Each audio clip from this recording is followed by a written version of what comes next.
भारतीय दहशत गर्द। ये जंग नजर नहीं आती लेकिन लड़ी जा रही है। भारतीय खुफिया एजेंसियों की साजिश, दहशतगर्द तंजीमों के खतरनाक मंसूबे और एक मर्द मुजाहिद की जुर्रतमंदाना जवाबी कार्रवाइयाँ। दुश्मन जहाँ भी होगा हम वहाँ पहुँचेंगे। भारतीय दहशत गर्द।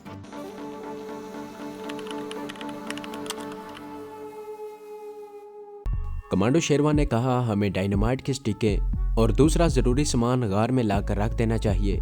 ये काम आज रात को ही हम शुरू कर देंगे। उस रात आसमान पर बादल छा रहे थे। आधी रात को जब मैं और कमांडो शेरवान बारूद की स्टिकें, डेटोनेटर और बिजली की तारों की गठरी खच्चर पर लाद कर टारगेट की तरफ रवाना हुए तो बिजली चमकने लगी थी और हल्की बूंदाबांदी शुरू हो गई थी। हम हस्बे मामूल चरवाहों के बेस में थे और हमने सिरों के ऊपर बोरियां डाल रखी थी। एक लंबा कमांडो चाकू कमांडो शेरवान के पास था, एक रिवॉल्वर मेरे पास था। पहाड़ी रास्ता हमें जुबानी याद हो गया था। हम 1 घंटे का सफर तय करके पुल वाली पहाड़ी के अकम में चश्मे पर पहुंच गए। अंधेरे में चिनार और चीड़ के दरख्त खामोश खड़े थे। बूंदाबांदी रुक गई थी। बादलों में हल्की हल्की बिजली बार बार चमक रही थी और बादलों की धीमी धीमी गरज सुनाई दे जाती थी। हमने खच्चरों को चश्मे पर ही एक दरख्त से बांध दिया और खुद ऊपर गार की तरफ आहिस्ता आहिस्ता चढ़ाई चढ़ने लगे। ये चढ़ाई ज्यादा नहीं थी। हम झाड़ियों और दरख्तों के दरमियान से गुजरते उस जगह आ गए जहाँ से पगडंडी गार की तरफ जाती थी। हम वहाँ झाड़ियों के पास ही बैठ गए और अंधेरे में ऊपर की तरफ देखने लगे। ऊपर पहाड़ी की चोटी ज्यादा दूर नहीं थी, वहाँ पुल की जानिब रोशनी हो रही थी। एक दो दफा ऊपर से किसी फौजी के दूसरे फौजी को बुलाने या कुछ कहने की आवाज भी आई। हम अंधेरे में चुपचाप बैठे थे। मैंने कमांडो शेरवान को इशारा किया। उसने आहिस्ता से कहा ओके, और मैं उठकर गार की तरफ चल पड़ा। छोटी सी गठरी मेरे हाथ में थी। शेरवान मेरे पीछे आ रहा था। गार के करीब आकर मैं रुक गया। शेरवान भी रुक गया।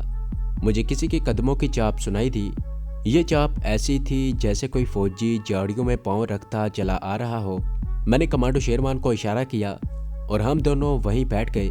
कदमों की चाप करीब आ रही थी। मैंने जेब से रिवॉल्वर निकालकर हाथ में ले लिया। ये वक्त कोई खतरा मोल लेने का नहीं था। दरख्तों में गहरा अंधेरा था। मैं आंखें पूरी खोलकर उस तरफ देख रहा था जहां से आवाज आ रही थी। मुझे दरख्तों के अंधेरे में एक इंसानी हयुल्ला आगे बढ़ता नजर आया। यह हयुल्ला शेरवान ने भी देख लिया था। उसने मेरे बाजू को दबाया। हम झाड़ियों की ओट में थे। हमारी निगाहें इंसानी हयूले पर लगी हुई थीं। ये भारतीय फौजी था जो रात को पेट्रोल ड्यूटी पर था। वो हमसे कोई 6-7 गज के फासले पर हमारे आगे से गुजर गया। उस वक्त हमने सांस भी रोक ली थी। जब भारतीय फौजी अंधेरे में गायब हो गया और उसके बूटों की आवाज भी गुम हो गई तो मैं जरा सा उठा और झुककर गार के आगे जो सरकंडे लगे हुए थे उनकी तरफ दबे पांव बढ़ा। कमांडो शेरवान भी उसी पोजीशन में मेरे पीछे आ रहा था। सरकंडों के पीछे आते ही मैं और मेरे पीछे कमांडो शेरवान गार के अंदर चले गए। शेरवान ने मेरे कंधे पर हाथ रख लिया। मैं दीवार के साथ साथ हाथ लगाए आहिस्ता आहिस्ता चल रहा था। गार में अंधेरा बढ़ने लगा था। जहां मिट्टी का तूता था वहां हम आहिस्ता से उसके ऊपर से होकर दूसरी तरफ चले गए। कुछ फासले पर वो जगह थी जहां मैंने दीवार में शगाफ डाल रखा था। यहाँ मिट्टी मैंने जमीन पर बिखेर दी थी ताकि उसका ढेर ना बने पाए। मैं मोमबत्ती जलाने लगा तो कमांडो शेरवान ने सरगोशी में कहा, यहाँ मोमबत्ती न जलाओ, शिगाफ के अंदर जाकर आगे करके मोमबत्ती रोशन करो। उसने सही मशवरा दिया था। शिगाफ के बाहर मोमबत्ती जलाने से उसकी रोशनी गार में बाहर से देखी जा सकती थी। मैंने गठरी बाहर रख दी और घुटनों के बल दीवार के शिगाफ में दाखिल हो गया। चंद कदमों के बाद वो जगह आ गई जहाँ पुल की बुनियादों के आहनी गार्डर दूसरे कुएं के फर्श पर गड़े हुए थे। मैंने वही मोमबत्ती रोशन कर ली और उसे एक तरफ लगा दिया और उसी तरह पीछे हटता हुआ बाहर आ गया और शेरवान से कहा, अगर आप इससे रिलेटेड मजीद वीडियोस देखना चाहते हैं तो हमारे चैनल को सब्सक्राइब करें और बेल आइकन को दबाकर ऑल नोटिफिकेशन ऑन कर लें ताकि हमारी तमाम आने वाली वीडियोस आप तक बआसानी पहुंच सकें। तो चलते हैं कहानी की तरफ। तुम जाकर देखाओ।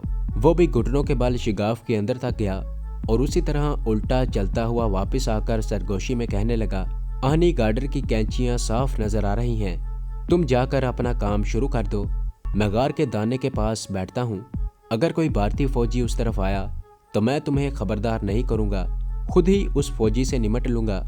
میں نے کہا خدا کے لیے شیروان ایسا نہ کرنا، جو فوجی پٹرول ڈیوٹی پر ہوتا ہے اگر وہ وقت پر واپس نہ پہنچے تو اس کے ساتھی اس کی تلاش میں نکل پڑتے ہیں، اگر تم نے اسے ہلاک کر دیا تو صورتحال زیادہ خراب ہو سکتی ہے۔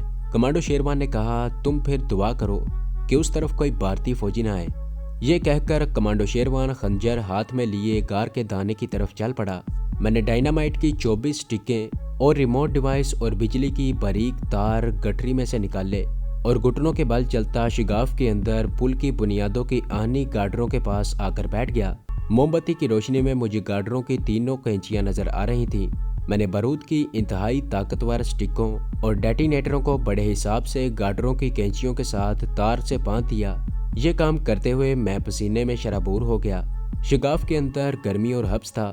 بارودی سٹکیں باندھنے کے بعد میں نے ان کے ساتھ ریموٹ ڈیوائس لگا کر اس کے اندر سے نکلی ہوئی ایریل کی تار کے ساتھ دوسری تار کو جوڑ کر ٹیپ لگا دی۔ یہ ایریل کی تار میرے پاس ایک گچھے کی شکل میں تھی۔ میں اسے شگاف میں لٹاتا ہوا شگاف سے باہر آ گیا۔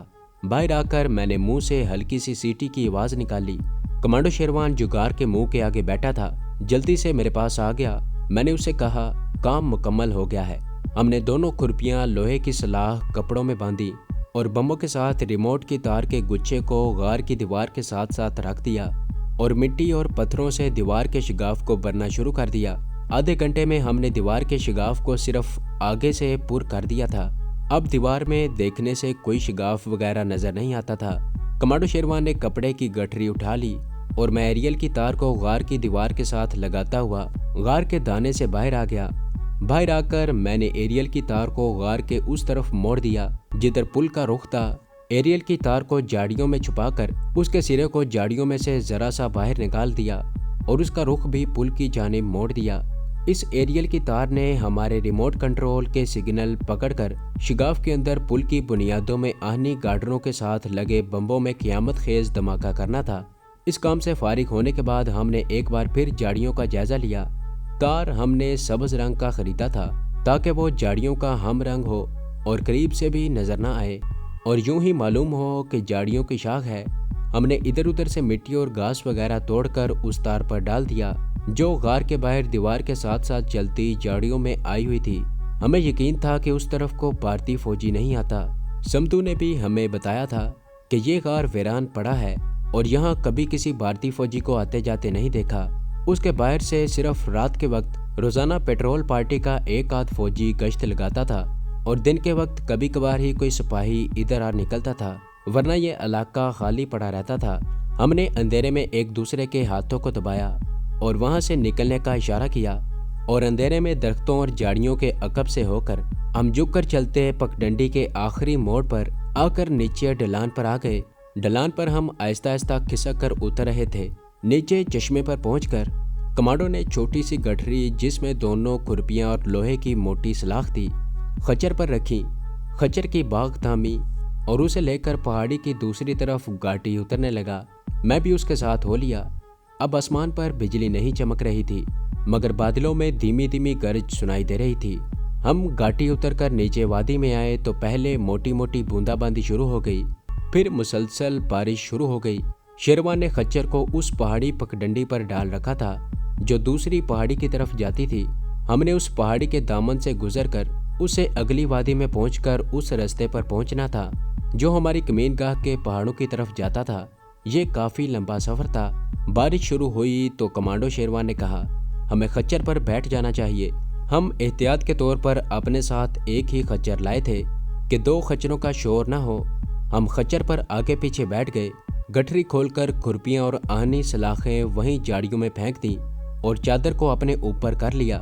اس سے بارش سے تھوڑا بہت بچاؤ ہو گیا تھا مگر یہ وقتی طور پر تھا۔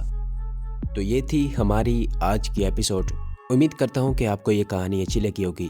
اسے لائک کریں، شیئر کریں اور کمنٹ میں اپنا اظہار خیال ضرور پیش کریں، اور اگر اس چینل کو سبسکرائب نہیں کیا تو اس چینل کو سبسکرائب کریں اور بیل آئیکن کو دبا کر آل نوٹیفیکیشن آن کر لیں۔